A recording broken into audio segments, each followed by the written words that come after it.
I need someone to read my mind. I need a savior. Yo, what's going on, buddy? This is Rockin' here. Welcome back to a brand new video. Today I'm going to be releasing my Valorant thumbnail pack. I spent absolutely ages on this pack, and I know it's something the community needs. Not everyone can create their own 3D Valorant renders, so I've included 22 different ones in this pack, as well as loads of other elements to make your thumbnails amazing. Just before we get started, I'd like to say I made a tutorial on how to make your own Valorant 3D renders, just in case you don't want to risk having the same ones as other people. That video will be in my tutorials playlist, which is linked in the description, as well as in the top right corner, and as the end card on this video if you want to check that out, as well as all my other tutorials about Valorant and gaming editing in general. In this video I'm going to teach you how to download the pack and how to use it, so let's get started. Okay, so in order to download it, you're going to want to go to the description of this video, find the link, copy and paste it into a web browser, or hold control and click on it and it'll open it into a new tab. There's a mega link which I recommend you use. If the mega link doesn't work for you, then you can always try the Google Drive link. I'll leave one of them in there as well, and it'll bring you to this website and you're just going to hit download. I've already downloaded it, so I'm not going to do that, but basically all it's going to do is download. You'll see it'll go to the top, a bar will fill, and once it's filled it'll then appear in the bottom left of your web browser and be downloaded onto your computer.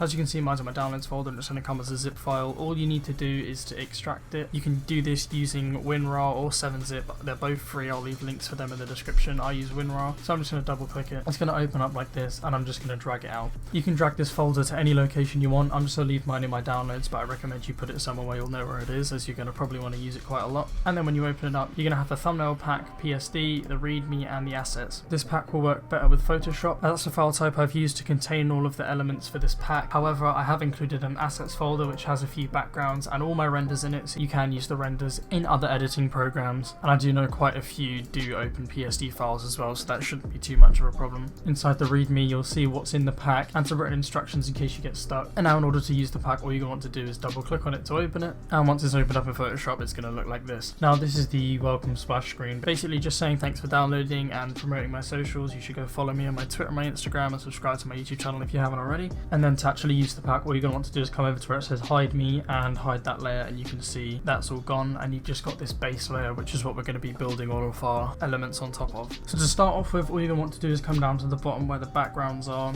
and you're going to choose one. I've included one for each map in this pack. However, I do have 200 more completely free ones which you can download. There'll be a link to that video in the description where you can get that. It's this Valorant screenshot pack. They're completely free. I just didn't want to include them in this pack as well, as I'd pretty much be duplicating my packs, and I want to keep them separate as well as keeping file sizes down. So if you want more backgrounds, then make sure you check that video out and download those. But for the sake of the tutorial, I'm just going to choose one of these. So I'm going to try and recreate the jet thumbnail that I made, so I'm just going to click the Haven one. If you don't want to use 3D renders for these, I have provided in-game screenshots, so you can use these and add your text and borders and other stuff just to this and not worry about the normal backgrounds and renders. Just depends on the type of thumbnail style you want to use. For the majority of my videos, you'll see I don't bother with any renders. It's only for some of my edits where I'll actually use them. Most of my thumbnails will just have screenshots like these. And then once you've chosen either your screenshot or your background, you can then come up to background overlay colors. I've provided pretty much every single color in here. You can change the colors of them if you want to, if the exact color you're looking for isn't listed here, and I'll show you how to do that in a bit. But I typically wouldn't add the background overlay until I've figured out the sort of general color scheme that I'm going for, so I'll normally add that later. And that's the same with overlays. I'll normally add them afterwards as well, but the reason they're put in this order is because I'd want the color and the overlay to be behind my renders. So now I'm going to come up into the renders folder, and you'll see all the different agent names listed here, and inside each folder is going to be 2 renders for each different agent. For example, you can see we've got Viper renders here, Saviour renders, Sage renders, and so on and so forth. For this thumbnail I'm going to be using a jet one. I'm going to take this render and I'm just going to unhide it by clicking the eye right here and then collapsing this folder. And now I want her to stand out from the background a bit more, so there's multiple ways of doing this. What I like to do is come down to where the backgrounds are, choose my background, come up to filter, blur, and then Gaussian blur, and blur it by about 4ish, 5ish, something like that, and you'll just see it makes her stand out from the background a lot more. And then you can also come up to where overlays are and you'll see vignettes, and then you can choose one of these if you want to as well, which will also make her stand out from the background as well. I'm just going to go with this one. One tip that I recommend you all use when using this pack is adjusting the opacity. Certain elements in here you may want to make more transparent, so for example this vignette might be too harsh for your liking, so you can come up to the opacity and just drag it down and make it completely disappear, half visible, fully visible, and anything in between pretty much. So I'm going to drag mine to about 65%. I think that looks good. You see with, without, and with, and I think that just makes it stand out a little bit more. And then I've also included some other ones like fire and these speed lines, which a lot of people use in their thumbnails, and I'm going to do the exact same thing with these spikes and just drag the opacity down to make them slightly more transparent, something like that.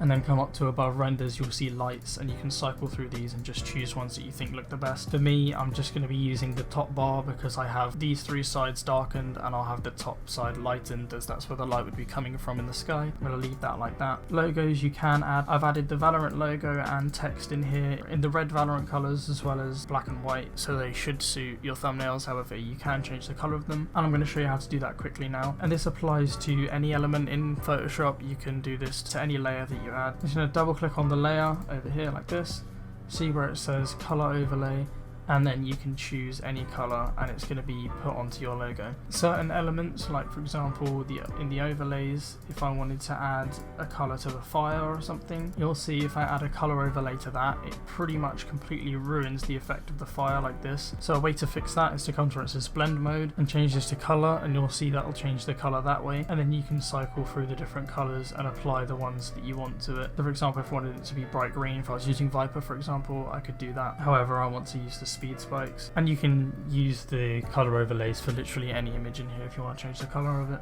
I don't want a logo in this thumbnail, so I'm not going to bother with that. I'm going to come up to where it says color corrections, and this is basically where I can make my thumbnail pop a bit more. You'll see she sort of blends in the background, she's sort of the same tone as the background, and the colors are quite muted. So by using a color correction you can intensify it and add an overall color theme to the thumbnail. So if I cycle through these, you'll see warm makes it much more contrasty and adds this sort of reddy orange tone to it. You'll see cool does almost the same thing but just with blue. Enhanced is pretty similar, but the colors are slightly more muted. Washed gradient is sort of desaturated going into a red gradient at the bottom, and desaturated is exactly what it says. It just sort of lightens it and desaturates the colors. So if you think it's too intense, like this warm one might be too intense for example, you can drag down the opacity and that's going to make it less intense, so you can see before and after compared to when it's 100% opacity. So I might drag it down to about 59 or something like that. And now might be a good time to add a color to the background if you feel like it. I think this looks pretty good already, but if I wanted to add one of my background color overlays, I can come down here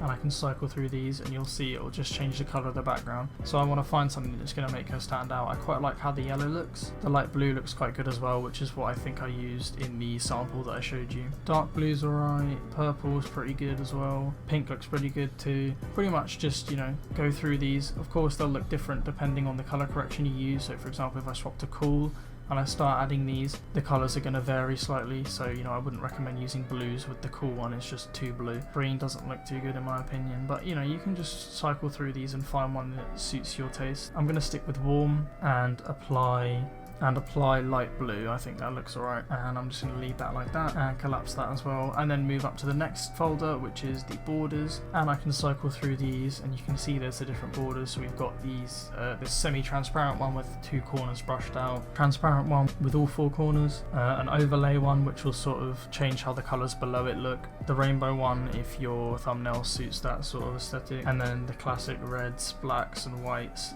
just the prime Valorant colours basically. For this, I think I'm just going to stick with the brushed one. I quite like how that looks, or maybe the overlay. I think the brush looks quite cool, so I'm going to stick with that. And then there's arrows here as well. I've included red, black and white, of course. You can change these colours using the same method that I showed you earlier, the colour overlay, if you do wish to. I'm just going to add an arrow just to show you what's possible, and I want to change the colour of this, so I think I'm going to make it colour overlay, and I'm going to make it yellow. Press OK, and I want to change the orientation and scale of it, so I'm going to click the layer, press Ctrl T, and that will allow me to scale it and rotate it. And then edit, transform, flip vertical. I'll rotate that around again. Actually, I shouldn't have rotated it the first time. That's sort of how the arrows are going to work. So I could have something like that. And now I may want to add my text up in this corner. So you can see if you drop the text folder down and then unhide the layer styles, you'll see the whole selection. So if I hold Alt and just click on the eye next to layer styles, you'll see that will just select the layer styles, and you can get a better look at the different layer styles. Since I used yellow for the arrow, I think I'm going to go with this gold. So what I'm going to do is hold Alt and click back where it says layer styles again, and that's going to unhide everything. I'm then going to click on the eye next to devil and hold and drag down, and you'll see that will then hide all of the other text. And I'm going to hide the one that says ignore as well, which is basically just reminding you to change the colors and fonts of the text if you didn't realize you could do that already. So I'm going to hide that, and you can see now we've got the gold text. So I'm just going to press T on my keyboard to go into the text editor, click, press Ctrl A to select, and I'm going to choose a font.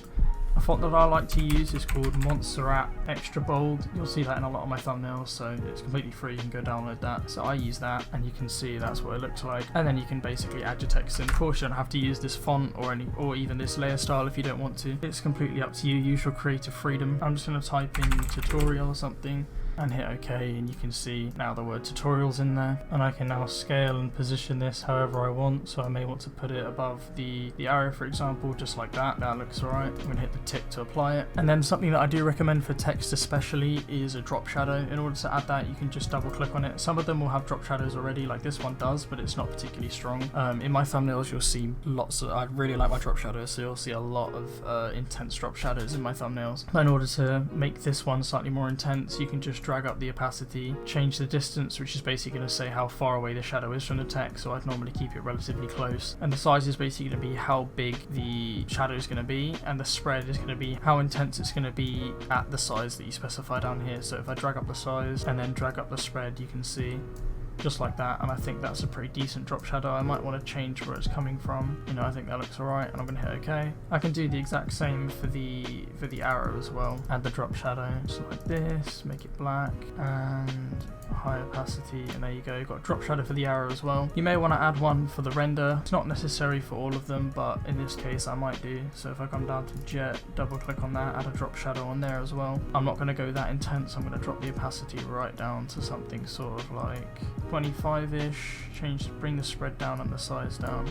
and there you go. You can see if I hide the drop shadow and then I add it back, it's subtle, but it does make a slight difference. And pretty much that's all there is to the pack. It's really simple to use. You just work your way from the bottom to the top, going into each folder and basically choosing something that you like. One final thing that you could do is, if you make sure you have the top folder selected, go down here, click this little half-filled circle, and then go to where it says curves. You could then do the classic curve, which you'll see I do in a lot of my videos, where you drag this one slightly down on this corner and drag this one slightly up at this corner, and it just makes it slightly more contrasted. Not necessary for all of them, but you know, you may want to, as it makes it pop a little bit more on YouTube when it's been shrunk down. I might not in this case, because I think it looks alright as it is. And now you're happy with your thumbnail, all you're going to want to do is come up to File, Save As, and you'll see this will appear, and you can basically choose where it's going to save. I'm just going to leave mine in my downloads. I'm going to change it to a PNG. I recommend PNGs for your thumbnails. However, there is a file size limit on YouTube of 2 megabytes. So obviously if the PNG ends up exceeding 2 megabytes, you can't use it on YouTube, unfortunately, so you may need to save it as a JPEG. What I usually do is save as a PNG and then convert to a JPEG later on, but if you want to save as a JPEG straight from Photoshop, you can. Just use JPEG in this list, it's right here.